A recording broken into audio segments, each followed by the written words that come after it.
사랑하는 교회 여러분, 오늘은 시편 42편 1절로 11절의 본문을 바탕으로 하나님께 소망을 두라 라는 제목으로 하나님의 말씀을 강론하려고 합니다. 우리 옆에 분하고 이렇게 인사할까요? 하나님께 소망을 두십시오. 여러분의 고백이 하나님께 올려지기를 축복합니다. 여러분 시 좋아하세요? 시 즐겨 쓰시는 분도 있고요. 우리 강신갑 우리 안수집사님 시인이시잖아요. 예, 제가 주신 거 한 절반을 읽었습니다. 시인이세요. 시인. 직접 시인도 출판하시고 시집을. 근데 보통 그 시편에도 우리 구약 성경에도 이 시가 문학이 있어요. 여러 가지 다양한 장르가 성경 안에 있습니다. 모세오경 율법서도 있고요. 또 여호수아나 사무엘 상하서, 열왕기 상하서 같은 역사를 통해서 하나님이 말씀하시기도 합니다. 또 예수님이 친히 오셔서 하신 모든 사역들을 기록한 복음서로 우리는 하나님을 만날 수가 있습니다. 계시록도 있고요. 또 오늘 읽은 시편을 통해서도 우리는 하나님을 경험할 수가 있음을 믿으시기 바랍니다. 근데 이게 시라는 글이 여러분 모두가 다 여러분 자녀들이 특별히 논술 같은 거 잘 쓰기를 원하지 않습니까? 그런데 이제 유명한 작가, 이거 저도 거기에 동의합니다. 이름만 대면 알 수 있는 유명한 작가가 이런 얘기를 한 것 제가 공감이 돼요. 자기는 원래 글을 잘 못 썼대요. 그분 엄청나게 많은 책을 쓰신 분인데 자기 원래 글을 잘 못 쓴대요. 그런데 연습을 하면, 목적을 정하고 연습을 하면 이 비문학 계열의 그 문장들 있잖아요. 연설문이라든가 설명문. 저도 여러분에게 설교할 때 대충 두서없이 하는 게 아니라 다 이렇게 모든 풀 원고 센텐스를 다 써서 합니다. 이런 글들 연습하고 훈련하면 어느 정도 수준까지 다 쓸 수 있다. 그게 그분의 지론입니다. 그런데 좀 재주가 있어야 잘 쓰는 글이 있습니다. 타고난 탤런트가 있어야 잘 쓰는 글. 물론 그 글도 연습하면 쓸 수 있겠지만 시라든가 소설 같은 것은 창작을 해야 되고 또 경험하지 않은 세상들을 이야기해야 되기 때문에 쓰는 분도 대단하고 또 그것을 읽는 우리도 그 독자들도 굉장히 수준 높은 독자들인 거예요. 그래서 구약 성경에 있는 수많은 책들 중에서 의외로 많이 읽혀져야 되는데 의외로 또 많이 접해지기가 어려운 그런 책 중에 하나가 시편입니다. 행간의 의미들을 파악을 해야 되고요. 또 은유되고 비유되어진 것들의 의미들을 살펴야 되기 때문에 읽는 이로 하여금 더 깊은 성찰의 세계로 인도하는 큰 장점이 있죠. 오늘 이 본문을 통해서 우리는 하나님께 소망을 두라는 제목을 가지고 은혜를 나누길 원합니다. 여러분, 대한민국이 엄청나게 부국입니다. 엄청나게 풍요로운 나라입니다. 동의하십니까? 불과 한 세대 전, 두 세대 전에만 해도 대한민국이 이렇게 잘 살 줄 누가 알았겠습니까? 그러나 우리 하나님께서 이 땅을 구원의 길로 인도하시고 복주시기로 작정하시고 이 유라시아 대륙 동쪽 끝에 하나님을 예배하는 영광의 백성들을 이 땅에 세워주시고 또 수많은 기독교 사상과 진리의 토대로 이 나라가 이렇게 부흥하고 번성했으리라 저는 믿어 의심치 않습니다. 대한민국이 이런 역사상 유례없는 풍요를 갈구하고 있습니다. 구가하고 있습니다. 그러나 어두운 이면도 있어요. 갈 바 알지 못하고 인생의 좌표를 찾지 못하는 많은 인생들이 있습니다. 전 세계 어느 나라도 무시할 수 없는 이 풍요로운 나라, 혁신대국이 되었지만 동전에 이면이 있듯이 안타깝게도 자기 스스로 생명을 끊는 자살률이 전 세계에서 압도적인 순위로 상위권에 랭크가 되어 있습니다. 가정이 깨어지는 경우도 굉장히 퍼센티지가 높습니다. 풍요와 빈곤을 동시에 경험하고 있는 그런 시대 우리는 살아가고 있습니다. 현대인들은 물질적으로 물리적으로는 굉장히 풍요롭지만 영적으로 늘 무언가 부족하고 무언가를 채우기 위해서 끊임없이 노력하고 있지만 노력하는 것 이상으로 더 깊은 빈곤을 느끼는 것이 이 시대를 살아가는 현대인들의 아이러니가 아닐까 생각합니다. 오늘 우리가 읽은 시편 기자도 말이죠, 그가 처해 있는 극한의 상황 속에서 인생의 좌표, 목적과 방향을 어디에 두어야 하는지를 치열하게 고민하고 있습니다. 인생 살아가면서 경험할 수 있는 불안, 낭망, 초조, 두려움, 공포, 이러한 환경 속에서 어디로 가야 할지 알지 못하는 그런 상황 속에서 깊은 인생의 나락으로 떨어질 때 이 시편 기자는 노래합니다. 하나님께 소망을 두시라고. 하나님 앞에 여러분의 인생의 소망을 두시고 그 기쁜 인생 복되게 누리시기를 축원하고 축복합니다. 사랑하는 교회 여러분, 오늘 이 시편 본문을 이해하기 위해서 먼저 본문의 배경을 잠시 설명드리겠습니다. 이 시편의 권두원의 표저의 고라자손의 맞쓰기는 교훈시란 뜻입니다. 교훈시, 뭔가 교훈을 주기 위해서 쓰여진 의도된 글이라는 것을 읽을 수가 있고, 이 노래는 고라자손이 적어도 썼거나 아니면 고라자손들에 의해서 불려졌던 노래로 성경 연구가들은 해석을 하고 있어요. 여러분, 오늘 이 시편 본문을 읽으면서 영혼의 목이 말라 간절히 주를 찾는 이 땅의 많은 영혼들에게 하나님의 은혜와 위로가 전해지기를 간절히 소망합니다. 시편은 150편이 기록되어 있어요. 시편 150편이 시편이라는 책 안에 5권 150편으로 구성이 되어져 있고, 오늘 읽은 본문은 전체 중에서 두 번째 책의 첫 번째 시로 기록이 되어져 있습니다. 고라 자손이 누군지 알아야 되겠죠. 성경에 고라라는 사람이 나옵니다. 민수기서 16장에 이들의 조상의 이야기가 나오는데요, 이 고라는 이스라엘의 12지파 가운데 야곱의 12아들 가운데 세 번째 아들인 레위, 르우벤, 시므온, 레위, 유다, 이렇게 순서대로 아들들을 낳지 않습니까? 그 세 번째 아들 레위의 증손자였습니다. 그리고 같은 이제 사촌의 형제 집안 후손들 다단이라는 사람과 연합하여서 파당을 만들고 하나님이 출애굽과 광야 여정을 이끌어가기 위해서 세워주신 영적 지도자 모세와 아론을 집요하게 공격하고 그들을 정죄하였습니다. 그러나 그 하나님이 직접 본의를 가지고 세우신 그 종들을 공격하고 정죄하니 하나님이 그들의 영혼을 기뻐하지 않으셨어요. 결국에는 하나님이 그들의 삶을 진노하사 땅이 꺼져 그들이 땅속으로 꺼져버리는, 사라져버리는 그런 징벌을 받게 되셨어요. 이 시편 42편을 불렀던 고라 자손들의 조상은 아주 못된 사람들이었어요. 그러나 시대가 흘러 그들의 후손들은 다윗 왕의 시대 때 다윗 왕의 충성스러운 동료요 신하로서, 다윗 왕궁을 지키는 문지기로서, 때로는 성전의 음악을 담당하는 그런 음악가로서 그들이 함께 귀한 왕조를 이루어갔어요. 때로는 전쟁에 나가는 용사로서 쓰임받기도 하였죠. 성전에서 음악을 담당하는 귀한 사역, 여러분 음악 사역 아무나 하기가 어려운 거죠. 제가 지난 주간에 우리 교회 지휘하시는 고서구 안수 집사님이 앞에 계시는데 예고 없이 말씀드려 죄송한데, 여러분 이분이 보통 분 아니에요. 완전히 그 프로십니다. 프로. 이 합창단을 지휘하는 데 있어서 유튜브에 들어가시면 대전 시립 합창단 치면 이제 저분이 활동하시는 거를 볼 수가 있는데 일주일 내내 여러 번 봤습니다. 그래서 한 팀을 만들어서 이 합창을 하는 게 얼마나 창조적이고 창의적으로 아름답게 하시는지 꼭 한번 들어가 보시고 구독과 좋아요 많이 눌러주세요. 여러분, 오늘 밤에 오시는 이 윤사무엘, 여러분 보통 분 아닙니다. 제가 아까 말씀드렸다시피 개교회에서 모시기 어려운 분이에요. 그런데 우리 교회에 오시게 됐습니다. 그래서 여러분들이 저는 한 분이라도 더 많이 오셔서 그걸 누리셨으면 좋겠어요. 타고난 음악가시고요. 여러분 서울대학교 성악가 교수님 그냥 됐겠어요.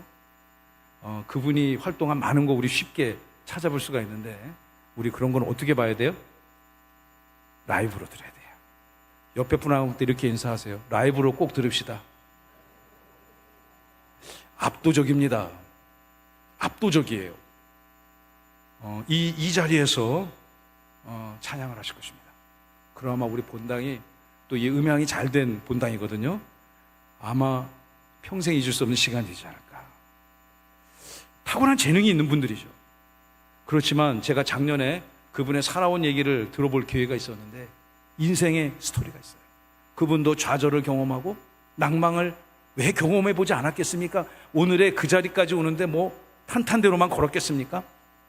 그러나 그분의 간증을 들어보면 그분의 살아오는 인생 여정의 결정적인 순간마다 하나님의 말씀을 붙들고 하나님 앞에 무릎 꿇고 기도함으로 오늘의 삶을 살았다라는 그의 간증이 저를 심히 감동되고 은혜를 끼치더군요.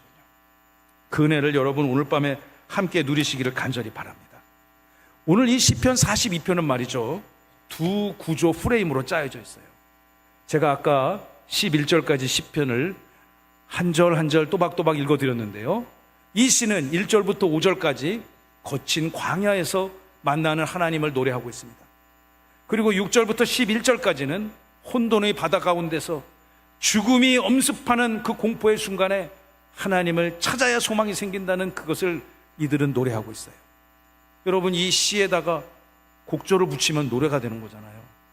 미스터 트롯, 미스트롯이 딴 게 아니고 이런 시에다가 곡을 붙이면 노래가 되는 것 아니겠습니까? 오늘 우리 이 두 편의 시를 읽으면서 하나님 앞에 소망을 두시고 승리하시는 저와 여러분 다 되시기를 축복합니다. 비유를 드는 것은 달라요. 메마른 광야에서, 그리고 또 한 뒷부분은 거친 바다에서 하나님의 백성들의 삶을 노래하고 있지만 결론은 하나입니다. 결론은 5절과 12절 한 절이에요. 두 절이지만 내용이 똑같습니다. 한자만 다릅니다. 우리 시편 기자가 노래하고 있는 이 땅을 살아가는 저와 여러분들에게 주신 인생의 결론을 우리 함께 읽어보기를 원합니다.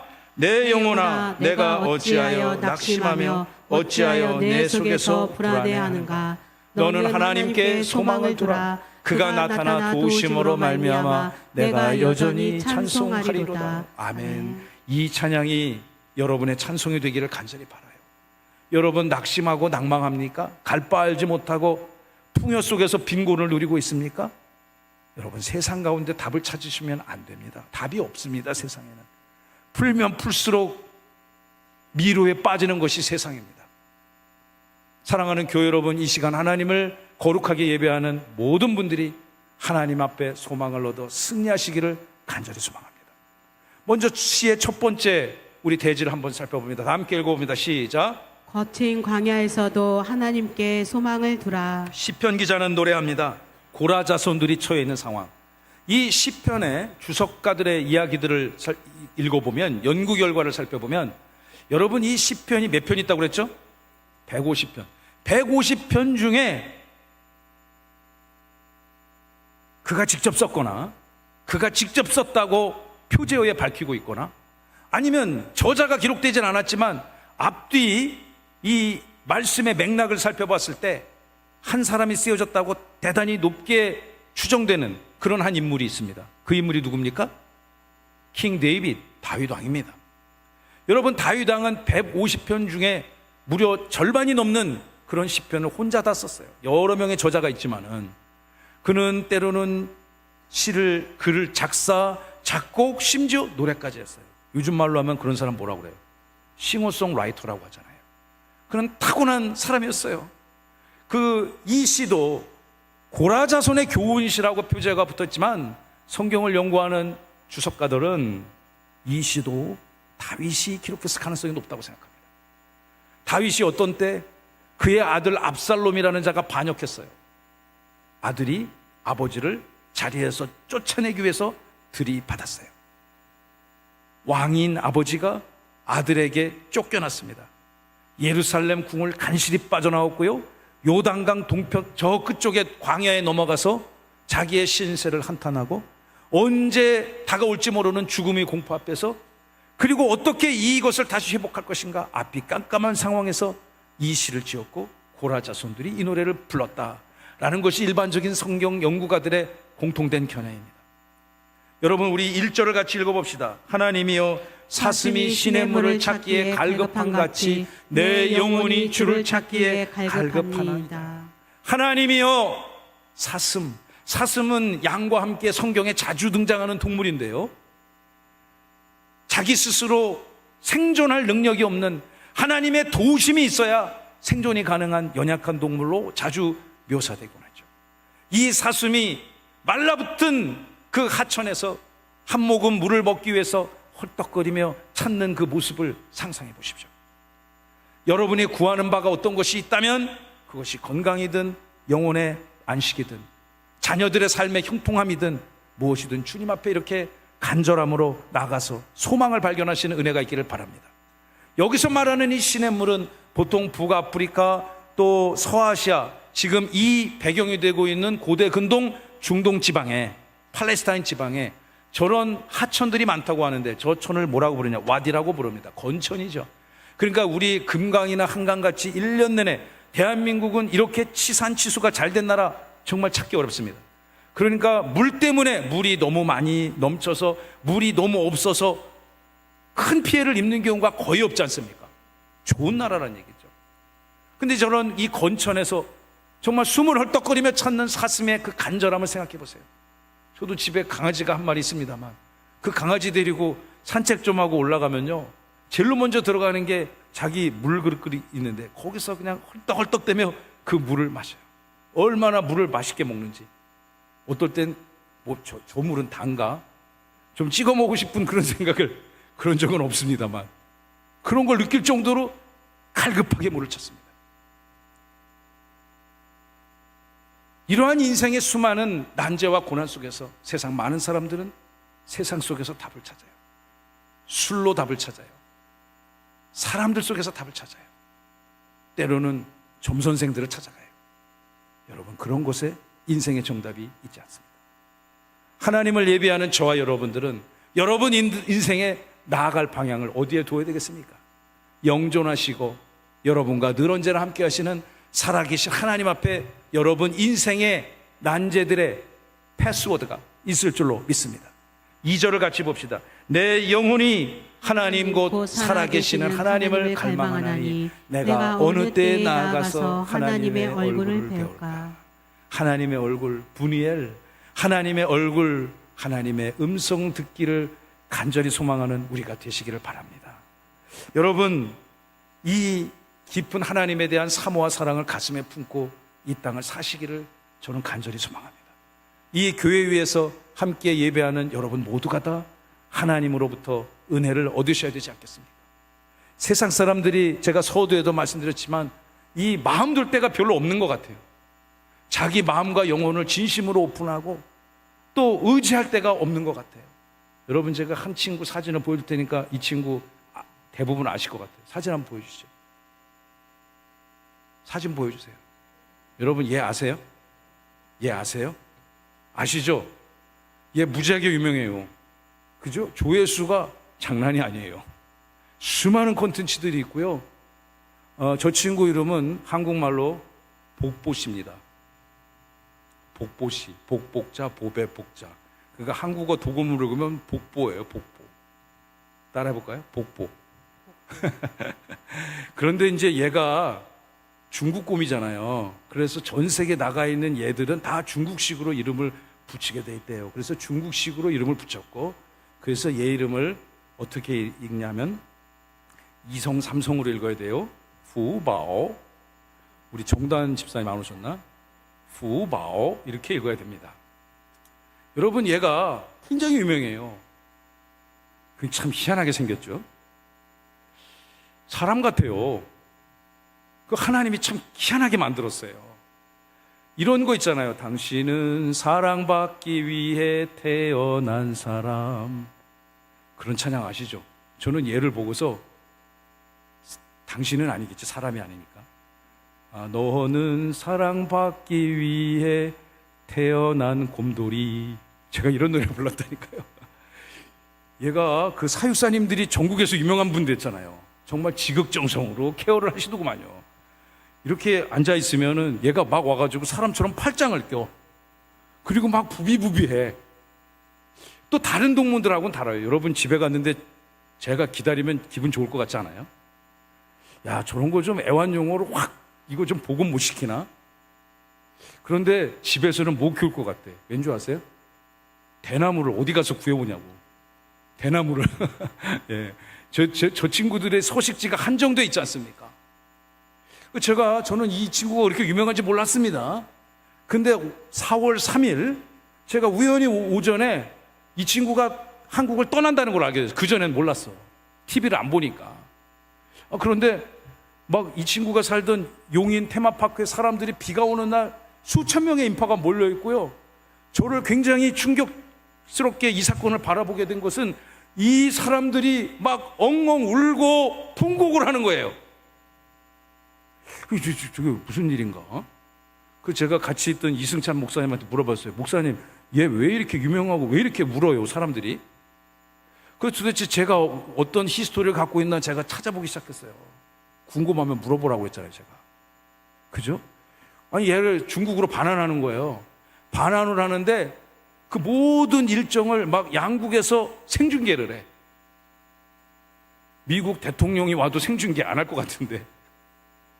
도대체 이게 무슨 세상 사는 이슈인가. 제가 한번 돌아보니 제가 한국에서 태어났어요.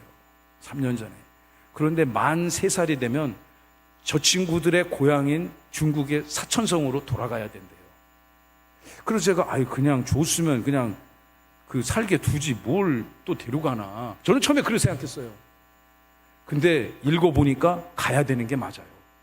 왜냐하면 워낙 세계적인 희귀 동물이라서 번식이 잘 안 되는 거예요. 그러니까 용인 테마파크에 있으면은 결혼을 못 하는 거죠. 결혼할 상대가 없어요. 개체수가 적으니까. 그러니까 번식을 하려면 수천 마리가 모여있는 자기 조상들의 고향 중국의 쓰촨으로 가는 게 맞는 거예요. 그 제가 보니까 이게 가는 게 맞는 거구나. 근데 왜 이렇게 울까? 그런 생각을 하게 됐어요. 그래서 이 온 국민의 관심을 갖게 된 그 히스토리가 뭔가를 살펴봤더니 많은 사람들이 인터뷰한 걸 들어봤어요. 이런 얘기를 하더군요. 왜 우냐고. 한국의 언론들이 분석을 하기를 제 푸바오가 국민들에게 특히 코로나19 이 암울한 시대에 제가 국민들에게 소망을 줬다는 거예요. 희망을 줬다는 거예요. 그렇게 해석을 하더군요. 그 현상에 대해서. 그래서 난 푸바오한테 좀 미안했어요. 나는 몰랐거든요. 그래서 걔가 간 다음에 얘 잘 있나? 제가 가끔씩 찾아봅니다.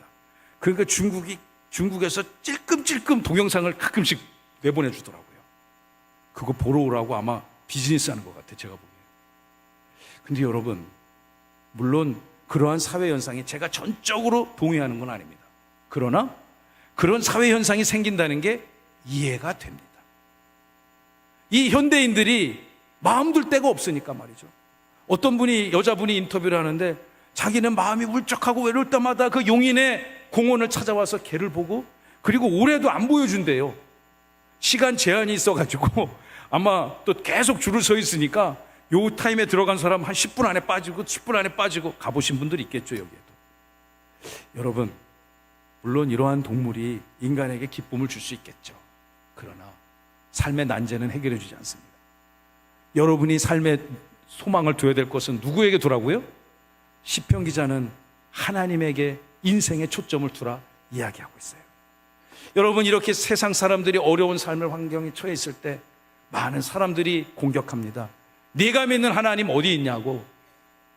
다윗 그렇게 하나님 잘 믿고 예배하고 언약궤 앞에서 춤추고 난리쳤던 그 사람, 네가 지금 이렇게 고통당할 때 하나님 어디 있냐고 그를 공격합니다. 우리 3절 한번 찾아볼까요? 3절 읽어봅시다. 사람들이 종일 내게 하는 말이 내 하나님이 어디 있느냐 하오니 내 눈물이 주야로 내 음식이 되었도다. 사람들이 종일, 무슨 스토커도 아니고 말이죠, 종일 쫓아다니면서 네가 믿는 하나님 어디 있냐고, 네 보기는 봤냐고. 여러분, 우리는 하나님 안 보고 믿는 건강한 신앙인인 줄로 믿습니다. 하나님 봤다고 주장하는 분들 있는데요, 이상한 사람들이에요. 가까이 하면 안 됩니다. 하나님은 보이지 않지만 하나님은 여러분의 소망의 근원이 되시고 구원의 전능자가 되신다는 것 믿으시면 아멘. 세상 사람들의 의견이 중요한 게 아니라니까요. 틀린 의견이 무엇이 그래 중요합니까?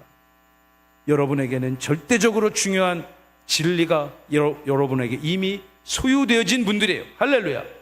사랑하는 성도 여러분, 예수님을 그리스도라 고백하며 이번 한 주간에도 주님 앞에 소망을 두시기 바랍니다. 여러분의 자녀들이 주님 앞에 소망이 있어야 되지 않겠습니까? 여러분 자녀들 여러분 마음대로 컨트롤 돼요, 안 돼요? 안 되잖아요. 되는 분 있습니까? 굉장히 겸손해지셨네요. 그런 분 없습니다. 그러나 사랑하는 여러분의 자녀들이 주님 앞에 인생의 소망을 발견하시고 복되고 아름다운 믿음의 거장으로 살아가시기를 간절히 바랍니다. 시편 기자의 결론을 한번 살펴볼까요? 이 모든 살아있는 삶의 환경 속에서 우리는 무엇으로 은혜를 얻어야 되겠습니까? 5절 본문 다 함께 내 영혼아 내가 어찌하여 낙심하며 어찌하여 내 속에서 불안해하는가. 너는 하나님께 소망을 두라. 그가 나타나 도우심으로 말미암아 내가 여전히 찬송하리로다. 아멘. 이곳이 시편 40편을 기록한 기록자와 찬양자들의 결론입니다. 오늘 이 시대 살아가며 하나님께 여러분 인생에 나아갈 방향을 얻으시기 바랍니다. 시편의 두 번째 구조 한번 살펴볼까요? 거친 혼돈의 바다 속에서도 우리는 하나님께 소망을 두어야 될 줄로 믿습니다. 시편 기자가 노래하고 있는 것은 혼돈의 바다입니다. 첫 번째는 메마른 와디 같은 광야였어요. 물 한 모금 찾기 어려운 광야에서도 하나님께 소망을 두라고 세상 사람들이 뭐라고 얘기하든 하나님께 소망을 두라 시편 기자 노래하고 있어요. 시편의 두 번째 파트는 거친 풍랑의 바다 속에서도 하나님 앞에 소망을 두라는 거죠. 여러분 바다 보면 어떤 생각 드십니까? 저는 주로 내륙에서만 살아가지고 강원도 내륙이 제 고향이고 주로 내륙에서만 살아서 바다 물고기는 좋아하지만 바다만 보면 왠지 그런 두려움이 있어요. 저는 비행기 타는 건 좋아하는데 배 타는 건 별로 안 좋아합니다. 수영을 못하기 때문에. 수영을 한들 바다에 빠지면 수영할 수 있겠습니까? 그 거친 바다에서. 제가 TV 볼 시간이 거의 없습니다. 그런데 제가 일부러 가끔씩 토막토막 잘라서 챙겨보는 프로그램이 있는데 그냥 목회자니까 성도들이 세상에서 살아가는 그런 이야기들에 관심이 있습니다. 그래서 유재석 씨라고 여러분 아시잖아요. 그분이 진행하는 유퀴즈 하는 프로그램이 있어. 거기 다양한 사람들이 나와요. 다양한 인간 군상들이 나옵니다. 제가 최근에 한 본분에 그 유명한 분도 나오고 여러분과 같이 그런 분도 나와요. 그런데 한 자매가 나오는데 결혼을 안 한 분이야. 30대 아마 초반 됐을 것 같은데 이분의 직업이 뭐냐 하면요, 큰 선박 화물선의 항해사입니다. 기관사예요. 놀랍죠? 젊은 그 아가씨가 그 일을 하는 거예요. 축구장 크기 막 15개, 20개 되는 그런 크기의 배에 화물을 차곡차곡 적재하고 그것들을 5대양 6대주로 보내는 그런 일을 하더라고요. 1년 중에 9개월은 바다에 사는 거예요. 그래서 그 진행자가 물어봅니다. 바다 보면 어떤 생각이 드냐고. 항상 내가 죽음과 가까이 있구나. 그렇게 큰 배도 광활한 바다 앞에서는 낙엽과 같은 존재 아니겠습니까? 매일매일 생과 사의 그 갈림길에 자기가 서 있으면서 살아있는 것에 감사합니다. 그런 고백이 굉장히 제가 그 현실을 어떻게 경험할 수 있겠어요, 제가. 그렇지만 그녀의 고백으로 그 환경이 얼마나 거칠다는 것 이해할 수가 있어요. 우리 7절을 한번 읽어봅시다. 그 환경이 어떤 환경입니까? 주의 폭포 소리에 깊은 바다가 서로 부르며 주의 모든 파도와 물결이 나를 휩쓸었나이다. 바다 물결이 확 휩쓸 때 느껴지는 그 공포를 한번 느껴보십시오. 우리 인생이 이 험한 시대에 살아가면서 내가 감당할 수 없는 위험한 상황이 급습해 올 때 우리 어떻게 해야 되겠습니까? 제가 한 10수년 전에 우리 가족들하고 같이 저 동남아의 어느 섬에 놀러 갔어요. 큰 배를 타고서, 그때도 제가 배 탈까 말까 고민했는데 여기까지 왔는데 거기 안 가면 안 될 것 같아서 배를 타고 갔어요. 배를 타고 가서 그 섬에 도착했는데 너무 아름다운 섬이었어요. 그 아름다운 섬에 가니까 저희를 인도한 가이드가, 사장님 여기 왔는데 배 타고 보트 타고 한번 도셔야죠. 옵션 투어를 얘기합니다. 그래서 제가 노 땡큐, 말씀은 감사합니다만 우리는 그냥 해변에서 놀랍니다. 다녀오세요.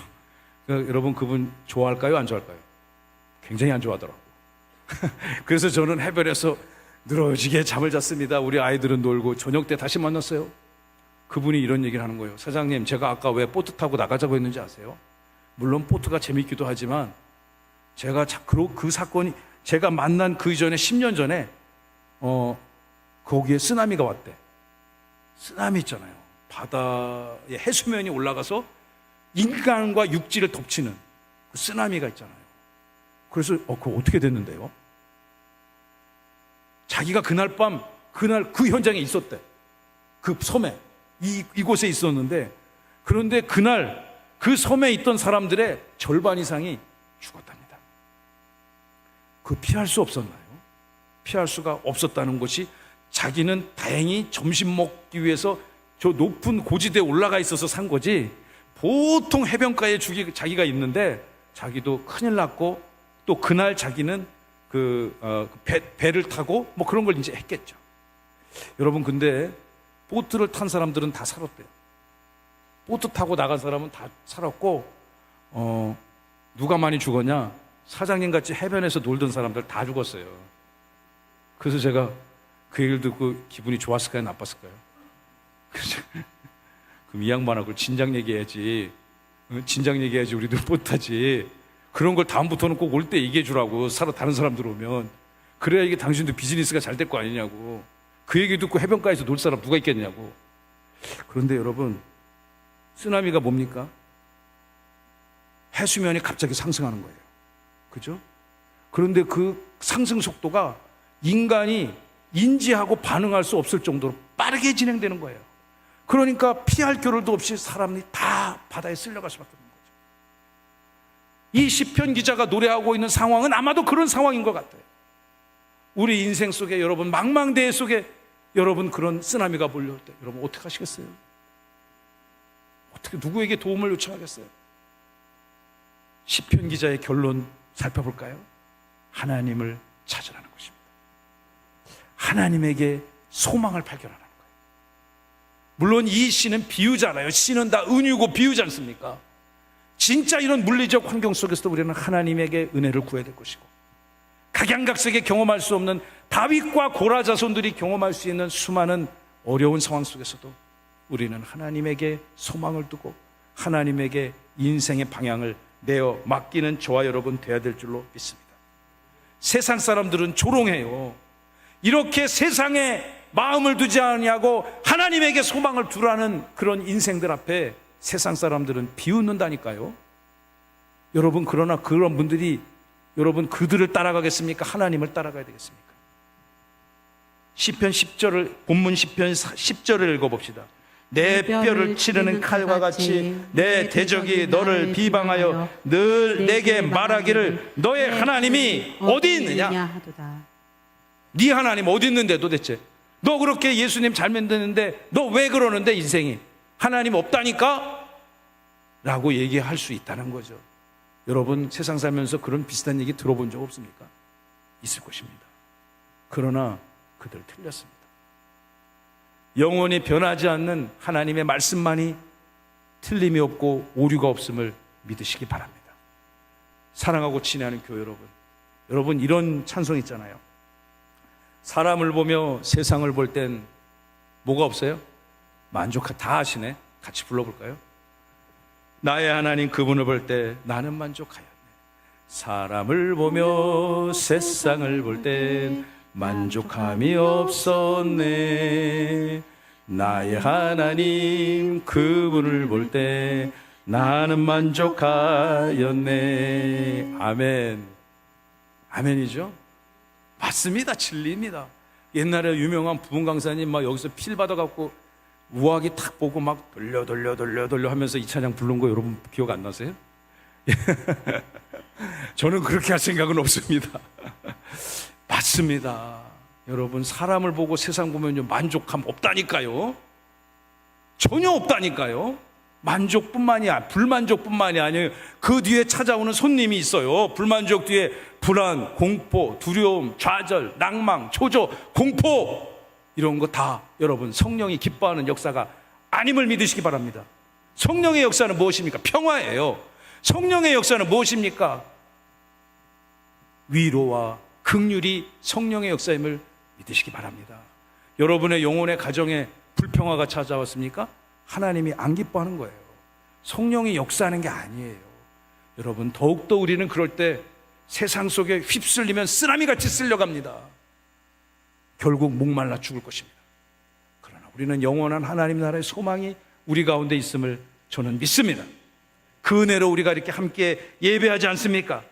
이 시편 기자의 마지막 결론을, 우리 11절 본문을 다시 한번 읽어보시고, 여러분 이번 한 주 동안 이 말씀을 깊게 여러분의 영혼과 골수로 묵상하시기 바랍니다.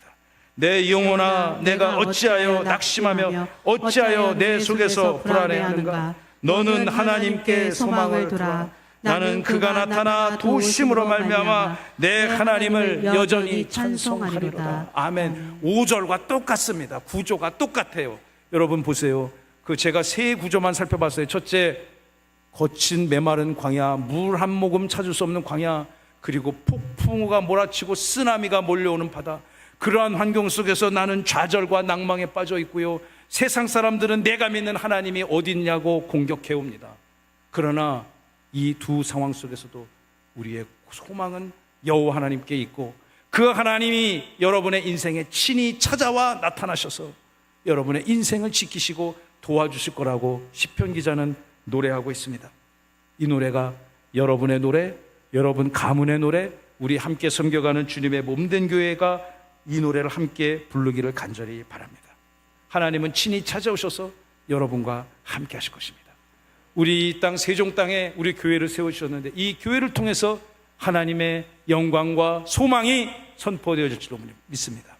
이번 한 주간에도 저 하늘을 두루마리 삼아도 다 쓸 수 없는 하나님의 은혜와 소망의 역사를 복되고 아름답게 이루어 가시기를 주님의 이름으로 축복하고 축원합니다.